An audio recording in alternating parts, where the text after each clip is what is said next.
Kita ke informasi berikutnya. Survei Litbang Kompas menyatakan tingkat kepuasan publik terhadap pemerintahan Prabowo Gibran mencapai 80,9%.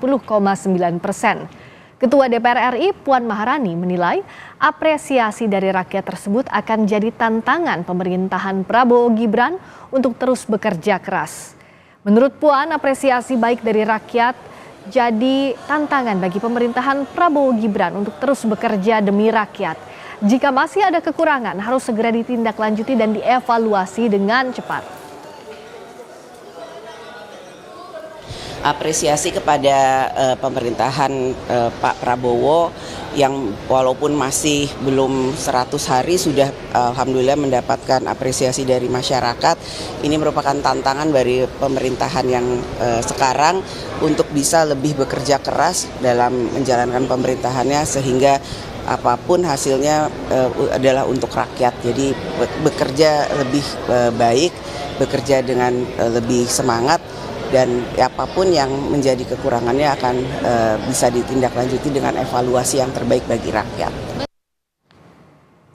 Hasil survei Litbang Kompas 100 hari pemerintahan Prabowo Gibran, 80,9% masyarakat menyatakan puas. Salah satu bidang yang mendapat tingkat kepuasan tinggi adalah bidang politik dan keamanan yang mencapai angka 85,8%. Hasil survei Litbang Kompas menyebutkan 77% publik puas karena pemerintah menjamin rasa aman warga dari ancaman, tekanan, dan kejahatan. 72,5% publik puas dengan penanganan konflik antar kelompok dan gerakan separatis.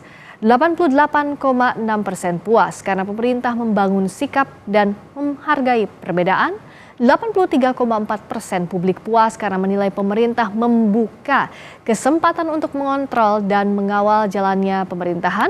Sedangkan publik yang menilai pemerintah menjamin warga bebas berpendapat, angkanya mencapai 83,7%. Kita ingat pada waktu periode Pak Prabowo masih menjadi calon presiden, itu selalu ada dalam tanda petik kekhawatiran bahwa kalau Pak Prabowo ini naik karena beliau dari tentara lalu akan ada pendekatan yang lebih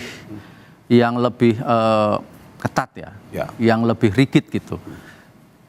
Misalnya orang takut bahwa nantinya ketika orang berpendapat berbeda dia akan diingat atau dicatat by name by address misalnya.